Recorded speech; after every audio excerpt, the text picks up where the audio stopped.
موضوع الدرس القتال مع المقاتلين المحاربين، سورة الممتحنہ، تفسیر ابن کثیر۔ الحمد للہ رب العالمین،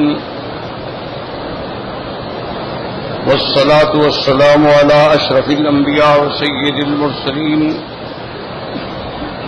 سیدنا محمد وعلى آلہ واصحابہ اجمعین۔ اللهم صل على سيدنا محمد وعلى آل سيدنا محمد كما صليت على إبراهيم وعلى آل إبراهيم في العالمين إنك حميد مجيد۔ أعوذ بالله من الشيطان الرجيم، بسم الله الرحمن الرحيم۔ عسى الله أن يجعل بينكم وبين الذين عاديتم منهم مودة، والله قدير، والله غفور رحيم۔ لا ينهاكم الله عن الذين لم يقاتلوكم في الدين ولم يخرجوكم من دياركم أن تبروهم وتقسطوا إليهم، إن الله يحب المقسطين۔ إنما ينهاكم الله عن الذين قاتلوكم في الدين وأخرجوكم من دياركم وظهروا على إخراجكم أن تولوهم، ومن يتولهم فأولئك هم الظالمون۔ قال المؤلف والمفسر رحمه الله تعالى: أدام النفع بعلومه وعلومكم في الدارين آمين، إلى أن قال: يقول تعالى لعباده المؤمنين بعد أن أمرهم بعداوة الكافرين۔ اب مفسر رحمۃ اللہ علیہ تفسیر فرماتے ہیں کہ اللہ تبارک و تعالی اپنے ایمان والے بندوں کو بعد اس کے کہ حکم دے چکے تھے کہ میرے دشمنوں سے تعلق نہ ہو، یہ فرماتے ہیں کہ عسى الله أن يجعل بينكم وبين الذين عاديتم منهم مودة معنى أي محبة بعد البغضة، ومودة بعد النفرة، وألفة بعد الفرقة۔ اللہ نے فرمایا ہم اس چیز پہ بھی قادر ہیں کہ بغض کے بعد محبت پیدا کر دیں، نفرت کے بعد تعلق پیدا کر دیں، جدائی کے بعد الفت پیدا کر دیں۔ ہم چاہیں تو ان کو بدل کے آپ کا دوست بنا دیں۔ واللہ قدیر ای علی ما یشاء من الجمع بین الاشیاء المتنافرة والمتباینة والمختلفة، فیؤلف بین القلوب بعد العداوة والقساوة، فتصبح مجتمعة متفقة۔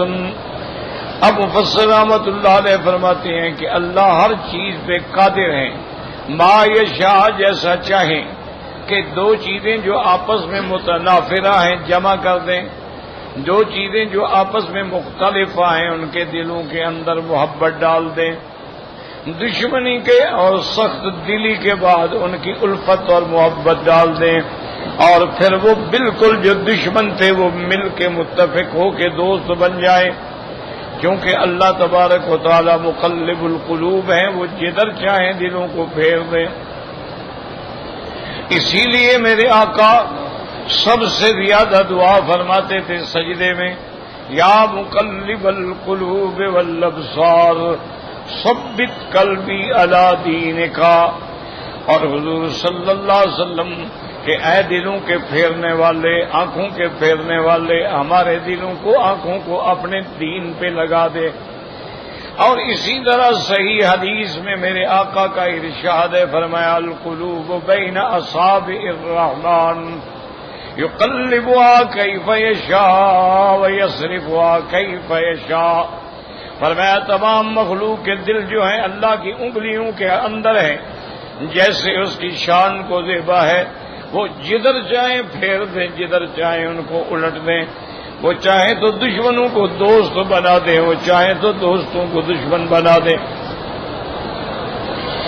جیسے کہ اللہ تبارک و تعالی نے انصار پہ احسان فرمایا، انصار پہ اپنی نعمتوں کا ذکر فرمایا. وَاذْكُرُوا نِعْمَةَ اللَّهِ عَلَيْكُمْ اذ كنتم اعداء فألف بين قلوبكم فأصبحتم بنعمته إخوانا وكنتم على شفا حفرة من النار فأنقذكم منها.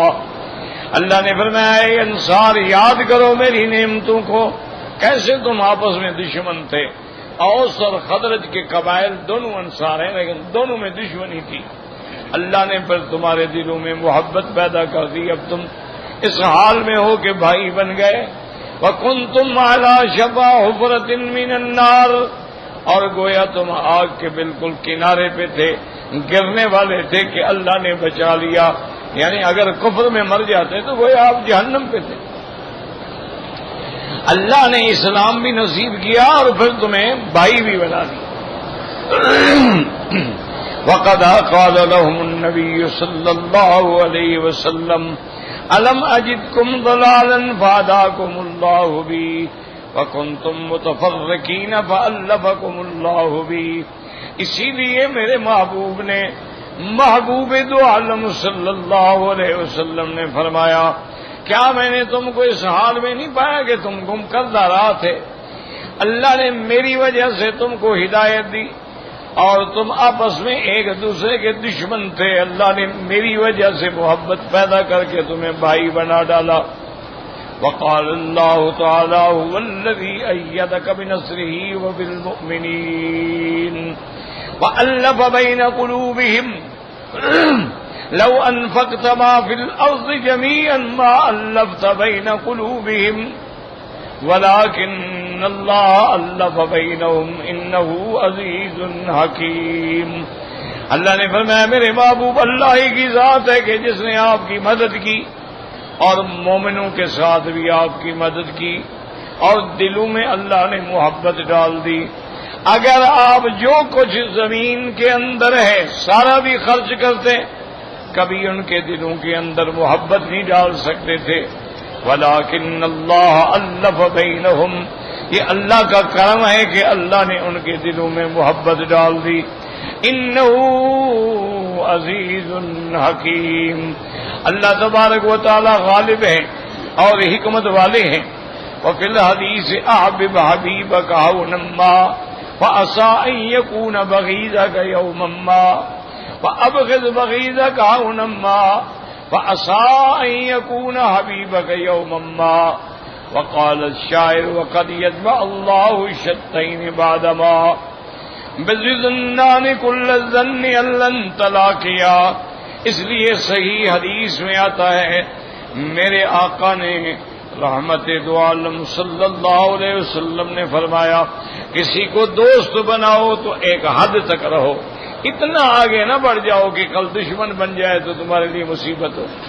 اور اگر کسی سے دشمنی ہو تو حد میں رکھو، اتنا نہ بڑھ جاؤ کہ کل سلو ہو تو آدمی آنکھیں بھی نہ ملا سکے. تو ہر چیز میں اعتدال کریں کہ کسی سے تعلق ہے تو اس کو اپنے سارے عیب نہ بتلا دیں، ہو سکتا ہے کل دشمن ہو جائے. اور اگر کوئی دشمن ہے تو اتنی دشمنی پہ نہ چلے جائیں کہ کل سلو ہو جائے تو آدمی ملتے ہوئے بھی شرمندہ ہو، کیونکہ دلوں کا پھیرنے والا اللہ ہے. اسی لیے شاعر کہتا ہے وقد یجمع اللہ، اللہ کبھی کبھی جو دجا ہوتے ہیں ان کو ایسا ملا دیتے ہیں، ایسی محبت پیدا کر دیتے ہیں، حالانکہ وہ اس مقام پہ تھے کہ بھی ہم تو کبھی نہیں ملیں گے لیکن اللہ نے ملا دیا.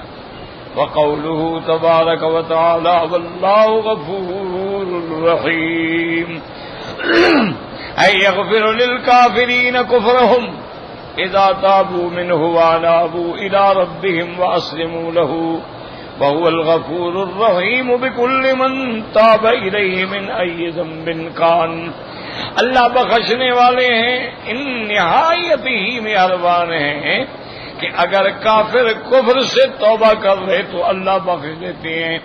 شرط یہ ہے کہ وہ توبہ کرے، اپنے رب کی طرف رجوع کرے، اپنے آپ کو اللہ کے سپرد کر دے۔ وَهُوَ الْغَفُورُ الرَّحِيمُ، وہ بخشنے والے ہیں، مہربان ہیں۔ بِكُلِّ مَن تَابَ إِلَيْهِ مِنْ أَيِّ ذَنبٍ كَانَ، چاہے تمہارا کوئی کتنا بڑا گناہ کیوں نہ ہو، لیکن جب توبہ کرو گے سچے دل سے تو اللہ تبارک و تعالیٰ توبہ قبول فرماتے ہیں۔ اور بلکہ علماء نے لکھا ہے، یاد رکھو، ایک ہے توبہ قبول فرمانا، آپ نے توبہ کی، اللہ نے قبول فرمایا،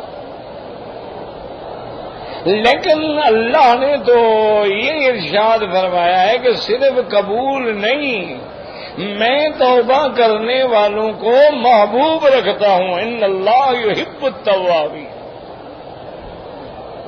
یعنی جو توابین یعنی جو زیادہ توبہ کرنے والے ہیں میں ان کو اور زیادہ محبوب بنا لیتا۔ تو توبہ کرنے سے آدمی اللہ کا محبوب بن جاتا ہے۔ اسی لیے حکم ہے کہ انسان کو چاہیے کہ اس وقت آنے سے پہلے کہ جب توبہ قبول نہ ہو توبہ کر لے، کیونکہ جب موت کی سکرات لگ جاتی ہے پھر توبہ قبول نہیں ہوتی۔ اسی طرح جب سورج مغرب سے نکل آئے گا پھر توبہ قبول نہیں ہوتی۔ اس لیے حکم ہے کہ جتنا جلدی ہو سکے توبہ کریں، اور توبہ کرنے کے بعد اگر انسان نے پھر وہی گناہ کر دیا ہے تو بالکل نہ گھبرائیں، پھر توبہ کریں۔ جتنی دفعہ آپ توبہ کرتے جائیں گے، لیکن شرط یہ ہے کہ تیری نیت میں کھوٹ نہ ہو۔ توبہ کرنے کے لیے یاد رکھو 3 شرطیں ہیں، یہ ہوں گی تو توبہ ہوگی۔ صرف یہ کہہ دینے سے میرا اللہ میری توبہ، میری لاکھ بار توبہ، میری کروڑ بار توبہ، یہ کوئی توبہ نہیں۔ توبہ کے لیے 3 شرطیں ہیں۔ پہلی شرط یہ ہے کہ جو گناہ ہے اس کو فوراً چھوڑ دیں، اور دوسری شرط یہ ہے کہ اس گناہ کرنے پر تمہیں ندامت بھی ہو، شرمندگی بھی ہو کہ میں نے کیا کیا، میں نے کیسے گناہ کیا، اپنے مالک کو، اپنے خالق کو، اپنے رازق کو میں نے ناراض کیا، ان کی مخالفت کی۔ اور تیسری شرط یہ ہے کہ اللہ کے ساتھ وعدہ ہو کہ یا اللہ مجھ سے نافرمانی ہو گئی ہے لیکن میں آئندہ کبھی یہ گناہ نہیں کروں۔ تو جب یہ 3 چیزیں جمع ہوں گی پھر تمہاری توبہ جو ہے وہ قبول ہو۔ پھر بڑے سے بڑا گناہ بھی ہو، اللہ کی رحمت کے سامنے کیا ہے؟ دیکھو نا جی، ہمارے گناہ بہت بڑے ہیں، لیکن اللہ کی رحمت کے مقابلے میں کیا ہیں؟ ہمارے گناہ جتنے ہو جائیں محدود ہیں نا، 1000 گناہ ہوگا، 1 لاکھ ہوگا، 1 کروڑ ہوگا، اس کی رحمت تو غیر محدود ہے نا، اس کی رحمت کی تو کوئی حد ہی نہیں ہے۔ تو انسان کتنا بڑا گناہگار کیوں نہ ہو، جب وہ سچے دل سے توبہ کرتا ہے تو اللہ تبارک و تعالیٰ اس کی توبہ کو قبول فرماتے ہیں، اس کو محبوب بنا لیتے ہیں، اور اس کے گناہ کو مٹا دیتے ہیں، اور فرشتوں کے حکم دیتے ہیں کہ نامہ اعمال سے اس کو نکال دو۔ اور ایک حدیث میں آتا ہے کہ اللہ فرشتوں کو بھی بھلا دیتے ہیں کہ کبھی میرے بندے کے اس گناہ کو وہ بھی یاد کر کے تانا نہ دیں۔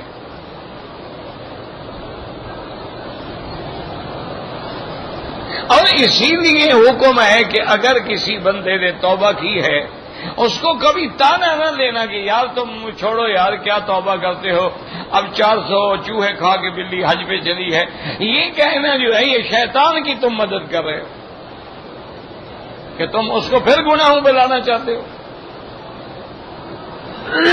انسان ہے، گناہگار ہے، کتنا بڑا نافرمان کیوں نہ ہو،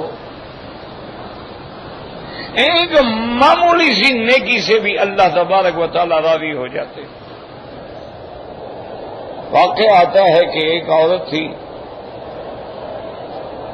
طوائف تھی، زانیہ تھی، رقاصہ تھی، وہ راستہ بھٹک گئی، صحرا میں آئی، پیاس لگی،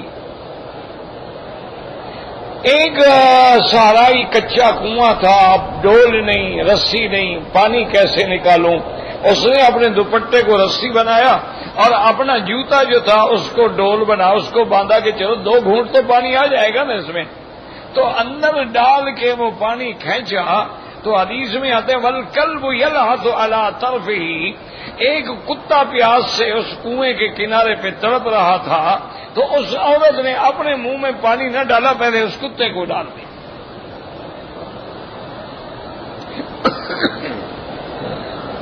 پھر نکالا، پھر کتے کو پلایا،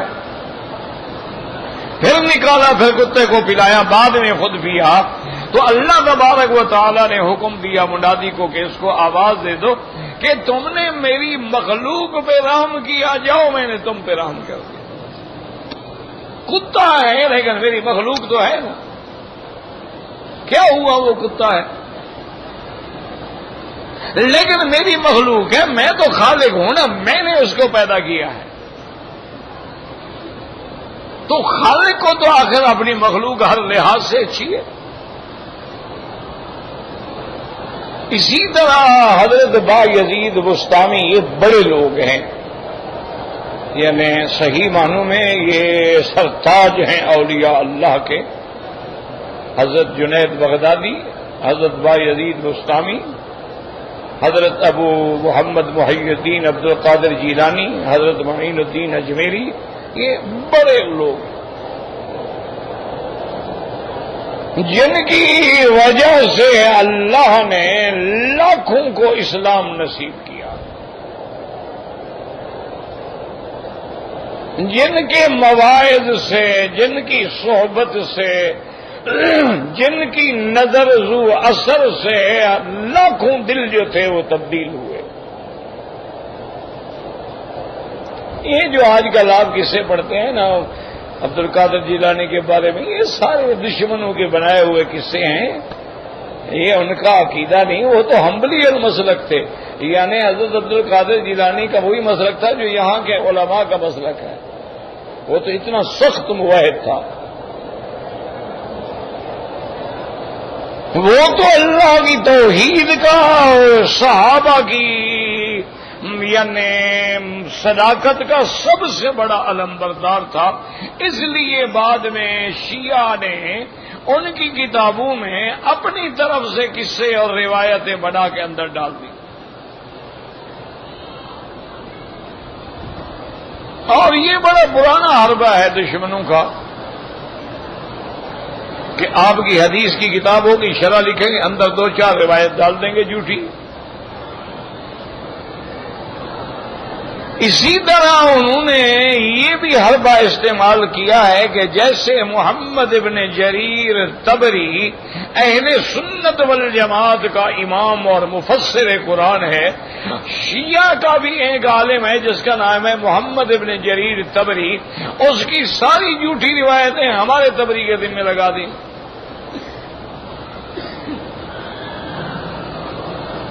اسی طرح ہمارے راوی ہیں حدیث کے محمد ابن شہاب الزہری، یہ امام ہیں، ان کا بھی ایک ہے محمد ابن شہاب الزہری، ان کی ساری جھوٹی روایتیں ان کے ذمہ ڈال دی۔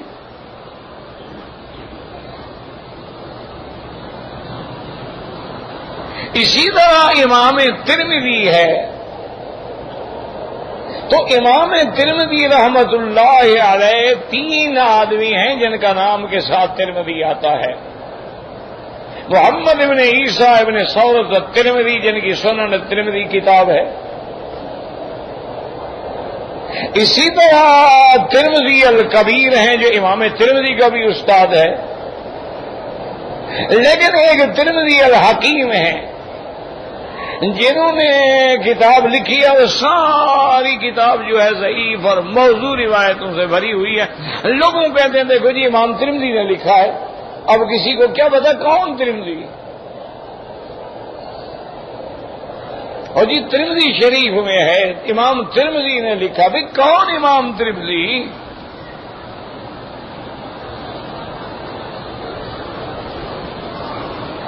تو اس لیے یہ دشمنوں کے یاد رکھو بہت پرانے حربے ہیں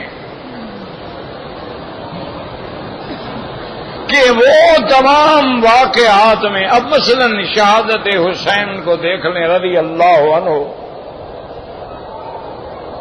حضرت حسین کی عظمت کا، حسنین کریمین کے شان کا کون کلمہ پڑھنے والا ہے جو منکر ہو سکتا ہے؟ وہ تو حضور کے محبوب ہیں، حضور کے لاڈلے ہیں، حضور کے شہزادے ہیں. سیدہ فاطمہ الزہرا سیدنا علی کے لاڈلے ہیں جن کو سرکار دو عالم اپنے کندھوں میں بٹھا کے سیر کراتے تھے.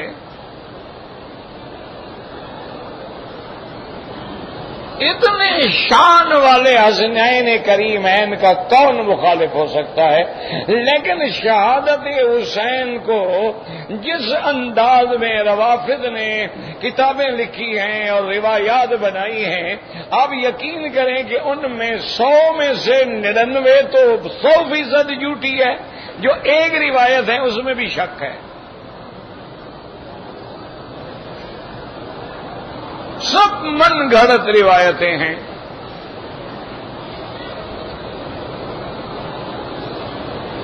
ایک معمولی سی بات دیکھ لیں کہ مثلا حضرت حسین شہید ہوئے، ہمارا عقیدہ ہے شہید ہوئے، مظلوم ہیں، شہید ہیں،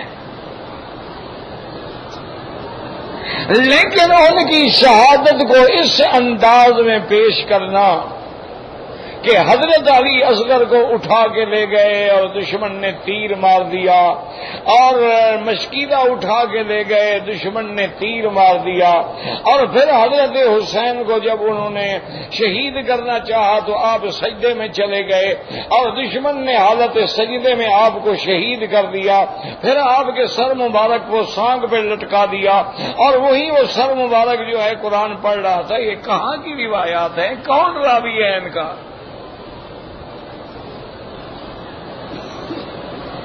اتنا عقل تو اللہ نے آپ کو دیا ہے نا کہ کرب و بلا میں، یعنی کربلا جو ہے اس میں ایک طرف حضرت حسین ہیں اور دوسری طرف یزید کی فوجیں ہیں.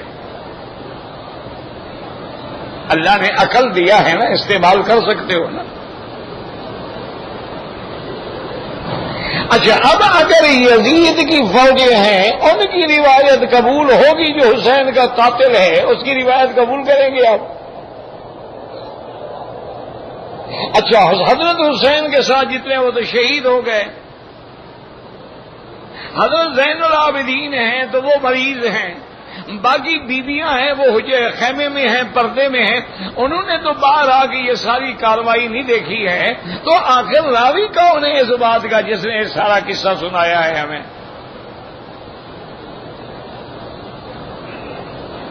اگر وہ راوی ہے یزیدی فوج کا اور اچھا راوی ہے کہ حضرت حسین شہید ہو رہے ہیں، ان کی گردن پہ شمر ول جوشن تلوار چلا رہا ہے اور وہ کھڑا ہے کہ میں ذرا فوٹو بنا لوں، روایت لکھنی ہے میں نے کتاب میں، ایسے بندے کی روایت قبول ہوگی جو دشمن حسین ہو؟ انا للہ و انا الیہ راجعون. اور آج تک پوری دنیا میں آپ دیکھیں کہ 10 محرم میں جب جلوس نکلتے ہیں تو دلدل شریف بھی تو نکلتا ہے نا. اور وہ دلدل شریف کیا ہے؟ گھوڑا ہوتا ہے. حضرت حسین کا پہلے سفر تو ثابت کرو، آپ گھوڑے پہ گئے تھے کہ اونٹ پہ گئے تھے؟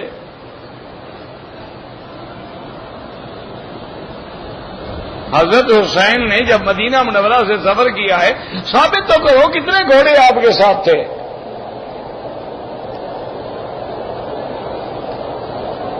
اچھا اور پھر یہ ہے کہ چلو 1 منٹ کے لیے مان لیا کہ گھوڑے پہ سوار تھے، اچھا جی گھوڑے کو تیر لگے، حضرت حسین میدان میں گر گئے، وہ گھوڑا حضرت حسین کو گرا کے بھاگ کے ان کے پاس آ گیا، تو ایسے گھوڑے کو ڈنڈے مارنے چاہیے جو حسین کو گرا کے ادھر آ جائے، یا اس کو پیار کرنا چاہیے؟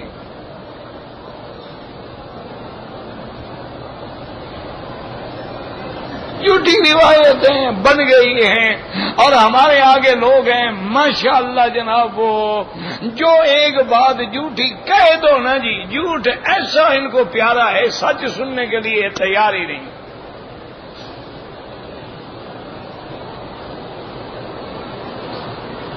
اب آپ نے دیکھا ہوگا کہ ہر آدمی کی زبان پہ یہ ہے کہ حضرت آدم علیہ السلام نے حجی گندم کا دانہ کھایا، بس اسی گندم کے دانے نے ان کو جنت سے نکال دیا، اسی گندم کے دانے کے پیچھے آج ہم پریشان ہیں، روٹی کے لیے بھاگ رہے ہیں۔ حضرت نے گندم کا دانہ نہ کھاتے تو ہمیں بھی یہ مسائل پیش نہ آتے۔ اب ان جاہلوں سے کوئی پوچھے کہ بھئی یہ گندم کا دانہ تم کہاں سے ڈھونڈ کے لے آئے ہو؟ اللہ تو قرآن میں فرماتے ہیں کہ آدم و حوا جنت میں رہو، ولا تقربا هذه الشجرۃ، اس درخت کے قریب نہ جاؤ۔ تو تمہارے ہاں گندم کے درخت ہوتے ہیں، گندم درختوں میں لگتی ہے، تو یہ کہاں سے مولوی ڈھونڈ کے لے آئے گندم کا دانہ؟ جھوٹ ہے، بن گیا ہے۔ حضرت آدم علیہ السلام کے جب اللہ کا عتاب آیا اور آپ کا لباس جو تھا اتر گیا، تو انہوں نے، قرآن کہتا ہے فَتَفِقَا يَخْصِفَانِ عَلَيْهِمَا مِنْ وَرَقِ الْجَنَّةِ، کہ جنت کے درختوں کے پتوں سے آپ بدن ڈھانپنے لگے۔ تو ہمارے مولویوں کو کیلا مل گیا، انہوں نے کہا جی کیلے کے پتے تھے، بڑے ہوتے ہیں، انہوں نے کہا وہی لپیٹے تھے۔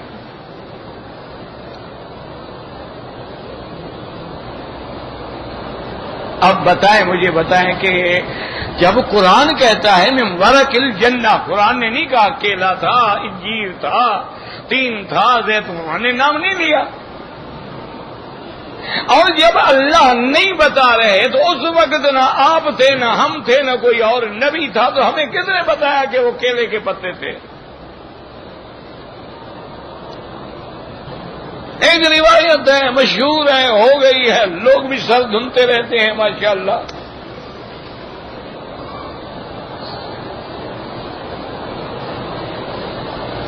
ایک روایت ہے، بن گئی ہے کہ جھوٹ ہے، زبانوں پہ آ گیا ہے، اتنا جھوٹ بولو کہ بولنے والا بھی سمجھے کہ میں سچ بول رہا ہوں۔ یہ سب جھوٹے قصے ہیں، جھوٹی روایات ہیں، جن کا حقائق سے کوئی تعلق نہیں ہے۔ لوگوں کو عقائد بگاڑنے کے لیے ایسی ایسی روایتیں گھڑی گئی ہیں۔ اللہ تبارک و تعالیٰ معاف فرمائے، اور اللہ علماء پہ کروڑوں رحمتیں نازل فرمائے، جنہوں نے موضوعات پہ کتابیں لکھ کے جمع کر دیا کہ یہ جھوٹی روایت ہے، یہ جھوٹی روایت ہے، یہ جھوٹی روایت ہے۔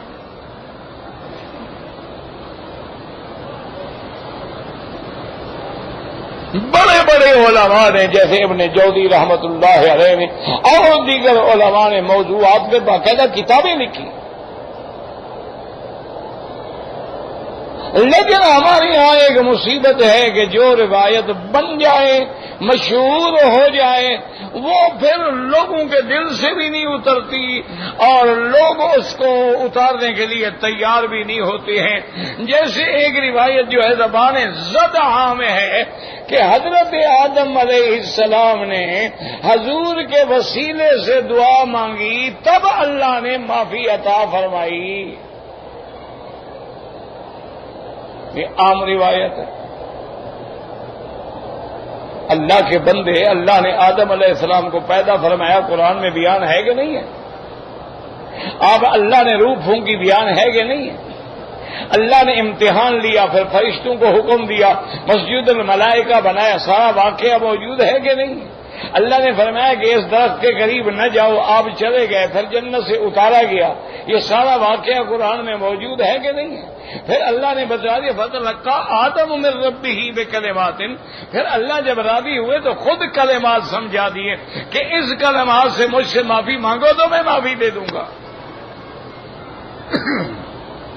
اور وہ کلمات قرآن میں موجود ہیں، ربنا ظلمنا انفسنا ان لم تغفر لنا وترحمنا لنکونن من الخاسرین، یعنی سارا واقعہ اللہ نے بیان کر دیا، صرف وسیلے والا اور حضور کے نام پڑھنے والا اور حضور کے نام سے دعا مانگنے والا وہ کسی صحیح حدیث میں نہیں آیا، وہ ایک حاشیے پہ لکھا ہوا تھا، وہ آ گیا۔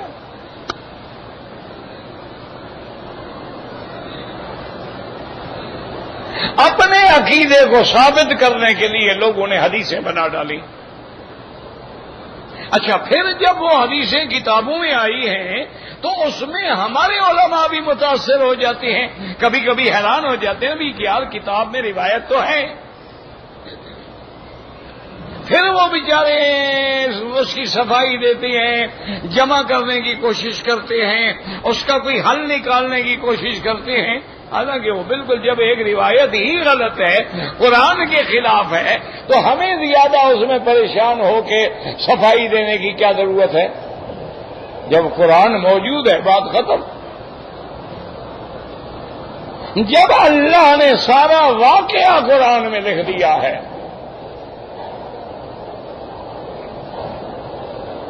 تو جب اللہ نے قرآن میں وہ دعا بھی نقل فرما دی ہے کہ کل ہم بھی قیامت تک اولاد آدم یہ دعا مانگتی رہے، ربنا ظلمنا انفسنا ان لم تغفر لنا وترحمنا لنکونن من الخاسرین، ایسی جامع دعا ہے۔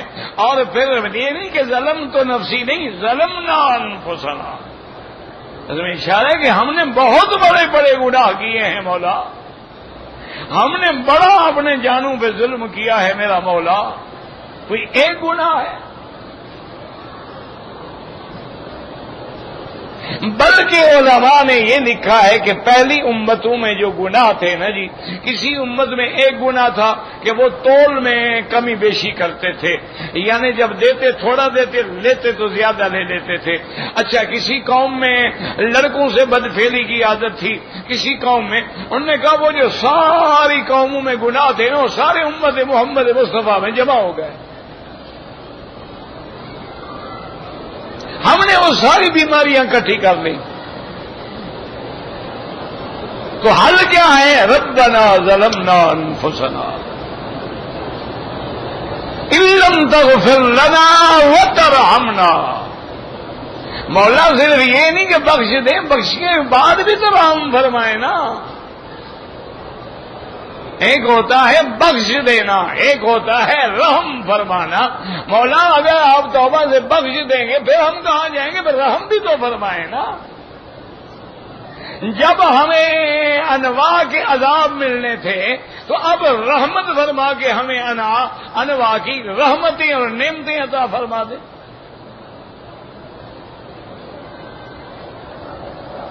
بات بڑی تھوڑی سی ہے میرے عزیز، میرے محترم، میرے بزرگوں، بس تھوڑا سا دل کو سمجھانا ہے، اس کو شیطان سے ہٹا کے رحمان کے رستے پہ لگا دو، بس کام بن جائے گا۔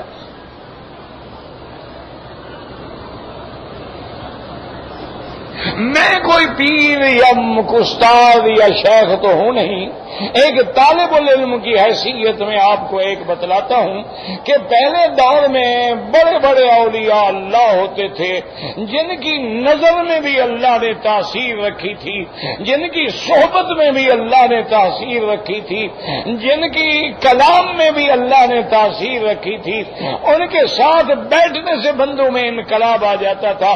اب وہ اللہ والے تو میرا بھائی ہیں ضرور لیکن بہت کم ہو گئے۔ اب حل کیا ہے؟ یاد رکھو، وہی حل ہے کہ لن یصلح آخر هذه الامت الا کما صلح به اولها، یہ آخر امت کی اصلاح نہیں ہو سکتی مگر اس طرح جیسے پہلے ہوئی ہے۔ پہلے کیا ہے؟ صحابہ کوئی پیر کے پاس جاتے تھے؟ نہیں، ٹھنڈے دل سے، کوئی جھگڑے کی بات نہیں۔ میں تو خود پیروں کو مانتا ہوں بھائی، میں تو بزرگوں کا الحمدللہ قائل ہوں، میں تو اولیاء اللہ کی جوتیوں کو اپنے سر کا تاج سمجھتا ہوں۔ میں تو ان کی صحبت میں بیٹھنے کو نعمت غیر مترقبہ سمجھتا ہوں، لیکن کوئی ملے بھی تو صحیح نا۔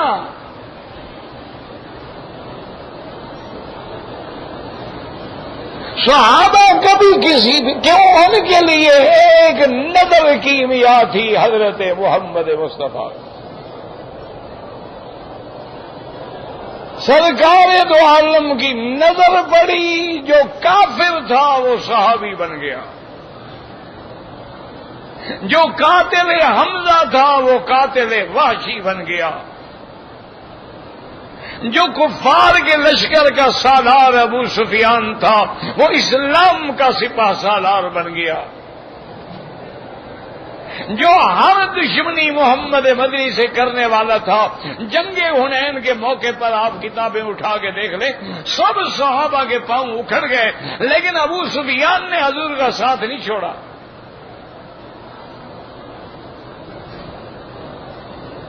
کیسے کیسے انقلاب آئے۔ اب میرے عزیز صرف ایک بات ہے اصلاح کی کہ ایک تو فرائض اللہ جو ہیں ان میں کبھی غفلت نہ کریں۔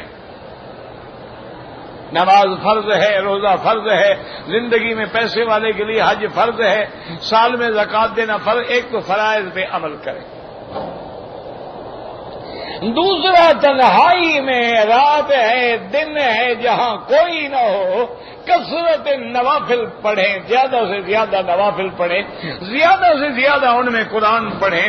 مثلا ایک آدمی ہے بیچارہ، اس کو صرف سورۃ قل هو اللہ احد ہی آتی ہے، اسی کو 100 دفعہ پڑھ لو۔ لمبا سجدہ کریں اور حضور صلی اللہ علیہ وسلم پہ درود بھیجیں۔ بس اب تنہائی میں یعنی آدھا گھنٹہ بھی اللہ کے لیے لگا لیں، انشاءاللہ اصلاح ہو جائے گی۔ اور اگر کوئی صحیح معنی میں اتباع کتاب و سنت والا امام شیخ مل جائے، سبحان اللہ، وہ تو اللہ کی نعمت ہے۔ تو میں عرض کر رہا تھا کہ حضرت بایزید بستامی رحمت اللہ علیہ، یہ جو سلسلے چلے ہیں نا، یہ قادری ہے، نقشبند، یہ دین نہیں ہے، یاد رکھو۔ وہ مشائخ بھی نہیں کہتے کہ یہ دین ہے، وہ کہتے ہیں کہ یہ ایک علاج ہے، مریض روحانی کا علاج ہے، اور وصول الی الدین کا ایک طریقہ ہے، ورنہ بذات ہی یہ دین نہیں ہے۔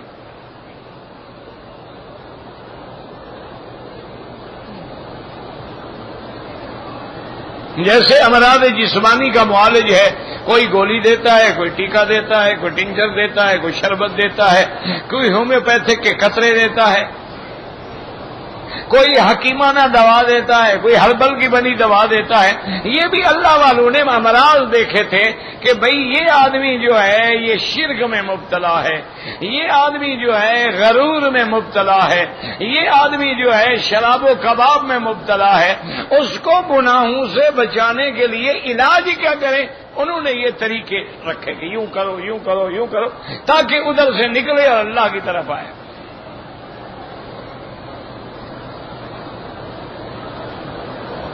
تو حضرت بایزید بستامی رحمت اللہ علیہ کا دور تھا، شہر میں ایک عورت آ گئی بازار میں جو اس قدر جمیل اور حسین تھی کہ بڑے سے بڑے لوگ جو تھے اس کے حسن میں فتنے میں مبتلا ہو گئے۔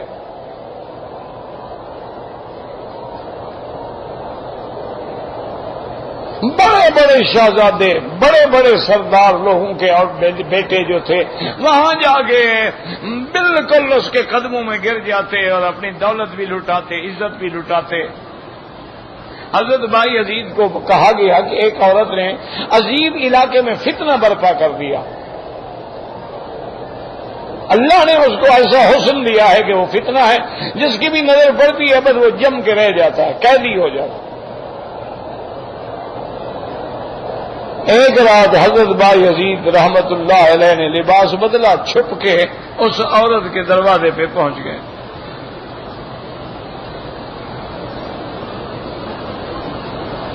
پوچھا جی ہاں آپ کی ایک رات کی کیا قیمت ہے؟ اس نے کہا مثلاً 1000 روپے ہے۔ فرمایا یہ لو۔ انہوں نے کہا دیکھو اب رات جو ہے میری ہے اور میں جیسے کہوں گا تم کرو گے۔ اس نے کہا بالکل، آپ نے پیسے دیے ہیں، آپ کا حق ہے۔ آپ اس کو لے کے اپنے کٹیا پہ آئے اور اس کو کپڑے دیے کہ اور کہا کہ بیٹی دیکھو میں تمہیں گناہ کی نظر سے نہیں لایا ہوں، غسل کر لو، اپنے کپڑے الگ رکھ لو، یہ فقیر کے کپڑے پہن لو۔ انہوں نے کہا چلو ٹھیک ہے، یہ بھی صحیح، ڈرامے ہوتے ہیں نا۔ انہوں نے کہا چلو آج رات یہ ڈرامہ بھی کرتے ہیں۔ اس نے کپڑے بدلے، غسل کیا، مسلح پہ فرمایا جیسے میں اللہ اکبر کروں بس ایسے وہاں دور مجھ سے کھڑی رہو، اسی طرح اللہ اکبر کرو، اور جب میں رکوع میں جاؤں تو رکوع میں جائیں۔ تو آپ جب سجدے میں گئے تو کہا مولا کریم یہ تیری مخلوق ہے، یہ تیری بندی ہے، اس کو جمال تو نے دیا ہے، اس کا جمال جو ہے فتنے کے بجائے اگر کمال میں بدل دے تیرے آگے کیا بڑی بات ہے۔ اور میرے بس میں تو یہی تھا کہ میں نے اپنی عزت کو، اپنی بزرگی کو داؤ پہ لگا کے بازار میں جا کے اس کو پیسے بھر کے اس مقام پہ کھڑا کیا ہے۔ اب اس کا ظاہری رستہ تو میں نے بدلا ہے، دل تو تیرے ہاتھ میں ہے۔ سلام پھیرا، فرمایا اچھا بیٹی جاؤ۔ اس نے کہا اب حضرت کہاں جاؤں؟ بس ختم ہو گئی جانے والی بات، آپ جہاں چاہیں میری نکاح کر دیں، شادی کر دیں، بیٹی کا ہے تو بس شادی کریں میری۔ وہ عورت جو ہے پھر ایسی تبدیل ہوئی کہ حضرت بی بی رابعہ کے قریب جا پہنچی۔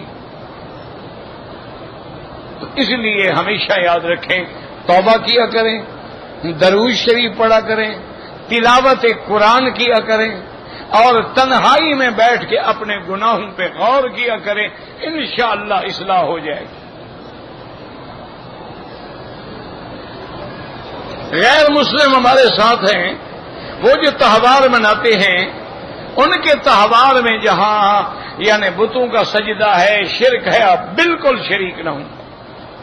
کافروں کے تہوار ہیں، ہولی ہے، دیوالی ہے، قطعاً شریک نہیں ہونا چاہیے۔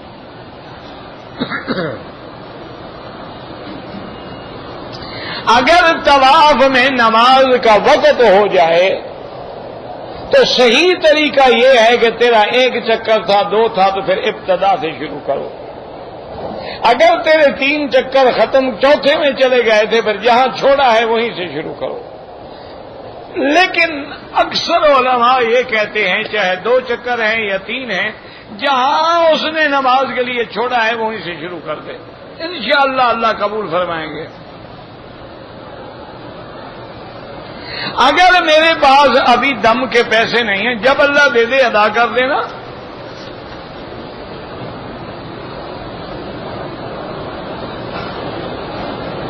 کہتے ہیں جی کہ قرآن کی جو آیت ہے اذا قرئ القرآن فاستمعوا له وانصتوا، یہ تو مکی آیت ہے اور نماز تو ہوئی ہے مدینے میں فرض، تو اس آیت کا نماز سے کیا تعلق ہے؟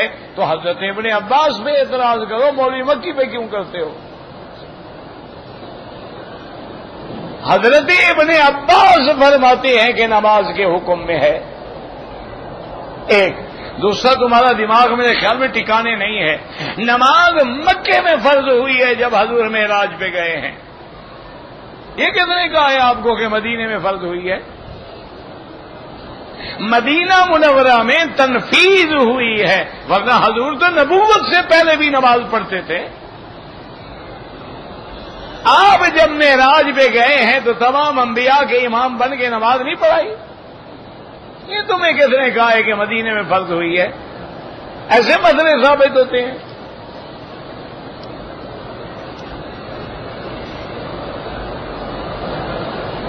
کہتے ہیں جی کہ بعض لوگ جو ہیں اس لیے داڑھی نہیں رکھتے کہ داڑھی کے بعد اگر گناہ ہوا تو لوگ کیا کہیں گے، یعنی داڑھی کے بغیر گناہ جائز ہے۔ اچھے آدمی ہو، یہ تو وہی بات ہے نا کہ ایک بندہ دریا کے کنارے کھڑا تھا، وہ تھا ناپاک اصل میں. اب دریا کے کنارے کھڑا تھا، کوئی صوفی صاحب دریا کے کنارے کھڑے ہیں، کہتے یار میں کیسے دریا میں جاؤں، پاک دریا ہے اور میں گناہگار گندا گناہوں سے بھرا ہوا اور لتھڑا ہوا ہوں، اس پاک کو کیسے ناپاک کروں. ایک اللہ والا گزرا، اس نے کہا پھر انشاءاللہ اسی گندگی میں مر جاؤ. میں کیا کہا بے وقوف آدمی، جب اللہ کا حکم ہے جاؤ غسل کرو. جاری پانی کبھی ناپاک ہی نہیں ہوتا، وہ تو ناپاک کو دھو کے پاک کر دیتا ہے. اور تم ڈر رہے ہو جی پاک نہ ناپاک نہ ہو جائے تو کھڑے رہو، مر جاؤ ناپاکی میں. تم بھی اسی لیے کھڑے رہو گے، داڑھی نہیں رکھنی، کہ داڑھی کے بعد گناہ ہو گیا تو پھر لوگ کیا، اب لوگ تمہیں فرشتہ سمجھتے ہیں. پوچھا ہے کبھی لوگوں سے کہ داڑھی نہ ہو تو بندہ کیسے نظر آتا ہے؟ یا کبھی چلو شیشے میں غور کر کے دیکھو، اگر داڑھی جمال کے خلاف ہوتی ہے، ایک بات یاد رکھو، اگر داڑھی حسن و جمال کی ضد ہوتی اللہ کبھی انبیاء کو داڑھی نہ دیتے. انبیاء علیہ الصلوۃ والسلام سے خوبصورت کوئی ہے؟ حضرت یوسف علیہ السلام سے کوئی جمال والا ہے جس کے لیے عورتوں نے انگلیاں کاٹ ڈالی؟ ان کی تو داڑھی تھی، تمہیں کیا تکلیف ہے؟ نہ ڈرو داڑھی سے. داڑھی نہ رکھنے والا جو ہے وہ تو ویسے ہی مخنث ہو جاتا ہے. ہجڑے کی داڑھی ہوتی ہے؟ نہیں. تمہارے ملک میں ہوتی ہے؟ عورت کی داڑھی ہوتی ہے؟ داڑھی تو ہوتی ہی مرد کی ہے. وہ ایک دفعہ ہم جا رہے تھے، میرے ساتھ تھے، مولوی صاحب تھے، فوت ہو گئے، اللہ سب کی قبروں پہ رحمتیں فرمائے. تو وہ مزاح بڑی کرتے تھے. اچھا ہم جائے تو آگے سے عورتیں نکلی نا، انہیں جلدی جلدی پردہ اوڑھ لیا. تو ہمارا ایک ساتھی تھا، وہ کہنے لگا کہ مولوی صاحب یہ کمال ہے، ویسے بغیر پردے کے آ رہی تھی، ہمیں دیکھا تو پردہ ڈال لیا. اس نے کہا یار انہوں نے داڑھی والا دیکھا، مرد سے پردہ کیا جاتا ہے نا، باقی کیوں کہ عورتوں سے بھی کبھی پردہ ہوتا ہے. انہوں نے ہمیں مرد سمجھا، پردہ کر دیا. بغیر داڑھی والوں کو تو وہ بہن سمجھ دی ہیں اپنی، کہ بھئی یہ تو ہماری اپنی بہن ہے، ہم ایک دوسرے جیسے ہیں ماشاءاللہ، نہ ہمارے بال ہیں نہ اس کے بال ہیں. تو میرا بھائی یہ سب شیطان کے وسوسے ہیں. جب داڑھی رکھو گے اللہ داڑھی کی برکت سے گناہوں سے بچائے گا. دیکھو نا وردی میں آدمی گناہ نہیں کرتا، یہ داڑھی تو وردی ہے محمد مصطفیٰ کی صلی اللہ علیہ وسلم. آدمی داڑھی رکھنے سے 1000 گناہوں سے بچ جاتا ہے.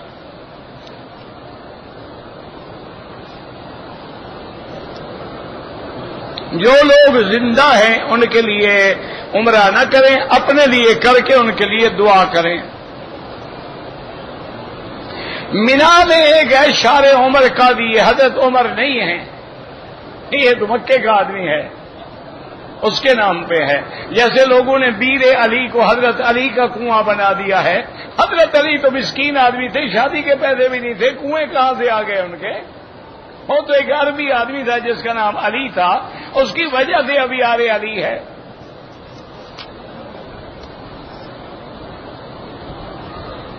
کہتے جی کہ سیدنا ابو بکر اور سیدنا عمر پہ کیسے سلام پڑھیں؟ السلام علیک یا اول الخلفاء یا خلیفۃ النبی المصطفیٰ یا صاحب الغار والمزار ورحمۃ اللہ وبرکاتہ. السلام علیک یا امیر المؤمنین عمر بن الخطاب الناطق بالصواب یا ثانی الخلفاء یا وزیر النبی المصطفیٰ ورحمۃ اللہ وبرکاتہ.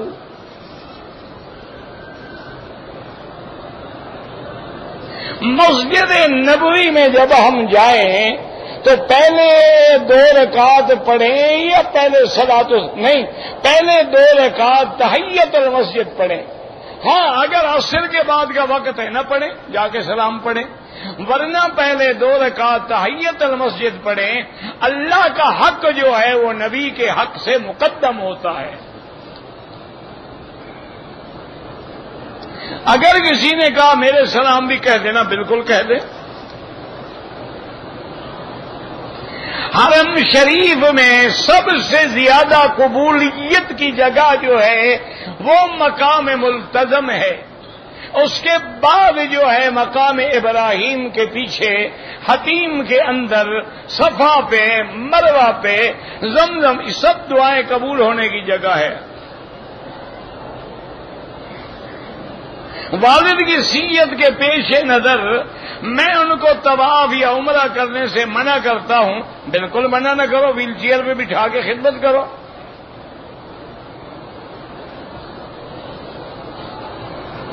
اپنا فون نمبر بتا دیں، کیا کرو گے میرا فون لے کے یار؟ جہاں بھی پورے مکے میں عبادت کرو گے 1 کا لاکھ ملے گا. حرم میں کھانا کھانا جائز ہے تو کیا بھوکا مرنا چاہیے؟ مکہ تو سارا حرم ہے، پھر کہاں کھائیں؟ ہاں مسجد میں نہ کھانا کھاؤ، الا افطار ہے، مجبوری ہے. مرد اور عورت کے سونے کے بارے میں مجھے نہیں پتا کیا پوچھا ہے، سونا پہننے کے بارے میں یا رات کو سونے کے بارے میں؟ مجھے پتا نہیں نا کیا پوچھا ہے آپ نے. حرم میں غیر محرم پہ نگاہ پڑے، نگاہ نیچی کر لو. اگر عورت یا مرد بیمار ہے تو ہوٹل میں نماز پڑھ سکتے ہیں.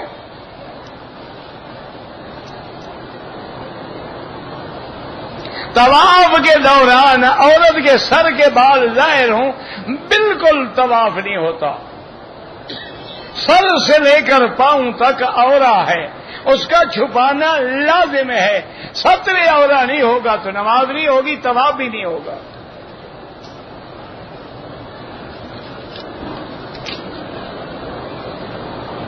کہتے جی کہ تبلیغی جماعت والوں کے ساتھ جانا جائز ہے، جا کے دیکھ لو.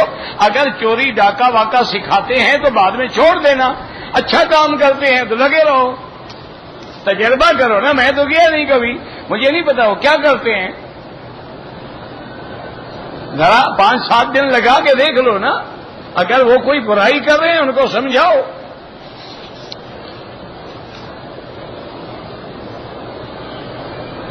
سیاستہ کے اندر امام ابو حنیفہ سے کسی نے روایت لی ہے، ساری تو امام ابو حنیفہ کے شاگردوں کی روایتیں ہیں.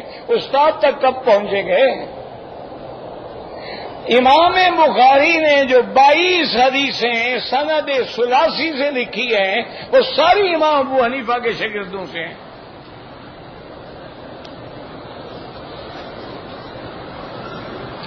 بینک میں نوکری نہ کریں، ایکسچینج میں بھی نہ کریں. اگر امام کی داڑھی چھوٹی ہو تو اس کے پیچھے نماز نہ پڑھے، کوئی اور امام تلاش کریں.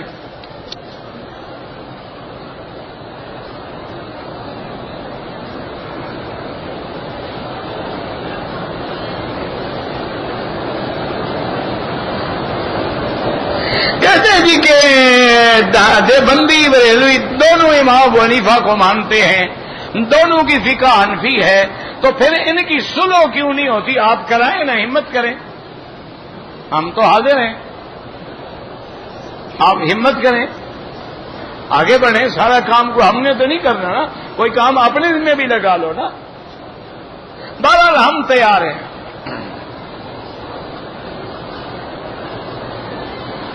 بالکل تبلیغ کا کام ہر مسلمان کی ذمہ داری ہے. کنتم خیر امت اخرجت للناس تأمرون بالمعروف وتنہون عن المنکر.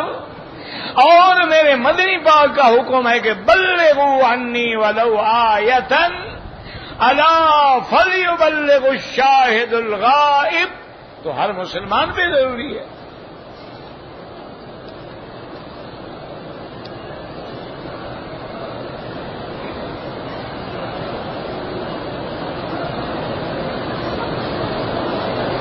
کہتے جی کہ آن لائن کا ایک پیکج ہے کہ آپ 6 مہینے پہلے اگر ٹکٹ لیں تو آپ سے وہی پیسے لیے جائیں گے، بعد میں کیا ٹکٹ؟ اچھی بات ہے، کوئی اس میں کیا دھوکہ ہے؟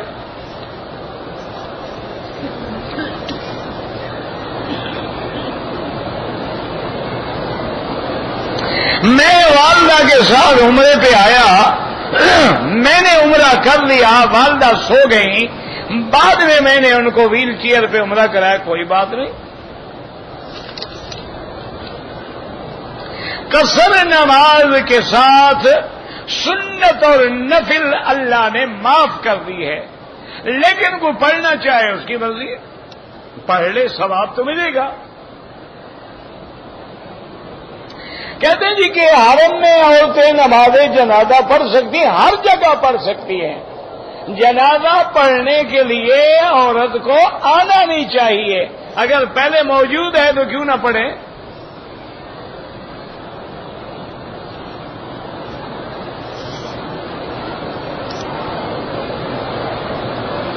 کہتے ہیں جی کہ احمد رضا خان کا ترجمہ جو ہے کوئی اس کا مقابلہ کر سکتا ہے؟ جی اعلیٰ حضرت کا مقابلہ کون کرے؟ وہ تو اعلیٰ حضرت ہوئے نا بھائی، باقی ہوئے چھوٹے حضرت، تو سارے چھوٹے حضرت کیسے مقابلہ؟ ویسے اللہ کی رحمت سے کوئی 50% غلط ہے وہ ترجمہ، تمام دنیا کا شرک و بدعت اس شخص نے بھر دیا ہے، فوت ہو گیا، مرنے کے بعد کسی کی برائی نہیں کرنی چاہیے۔ کہتے جی کہ بریلوی کہتے ہیں شاہ اسماعیل جو ہے وہ ایجنٹ تھا، تو تمہارے کسی بڑے نے جہاد کیا ہو تو اس کا نام تو بتاؤ بھائی، تمہارے کسی بڑے نے، تم تو ساری زندگی انگریزوں کو سپاہیوں میں پیش کرتے رہے، جنہوں نے جنگ لڑی وہ ایجنٹ تھا، تم بھی تو بتاؤ نا اللہ والا تمہارا کون سا مجاہد تھا؟ کسی کا نام تو لو نا، ایک بندہ نکالو۔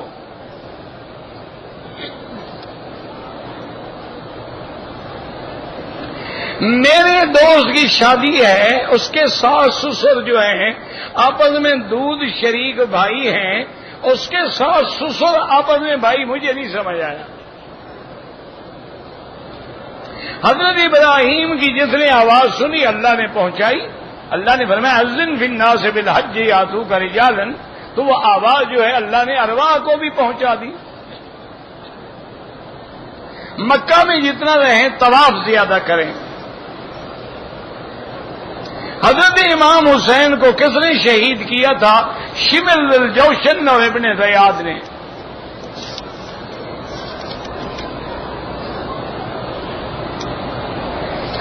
میں والد سے ملنے کی نیت سے سعودی عرب میں آیا، دوسرے دن میں نے جدے سے احرام باندھ کے عمرہ کیا، ہوائی جہاز میں احرام نہیں باندھا۔ اگر آپ کی نیت جدہ تھی پھر کوئی جرمانہ نہیں۔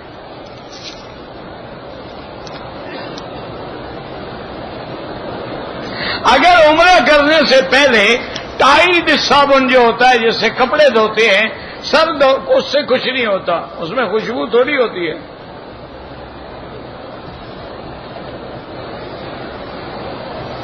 سب کے تعویذ جو لٹکائے جاتے ہیں اس کی اجرت حرام ہے۔ دم کر کے لینا تو حدیث ہے، صحابہ نے فاتحہ پڑھی، دم کیا، 40 بکریاں لیں۔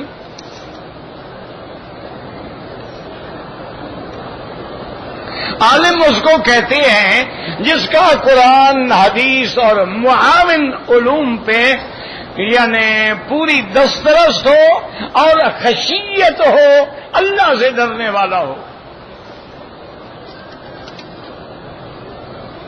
ٹی وی جائز ہے؟ بالکل ناجائز ہے۔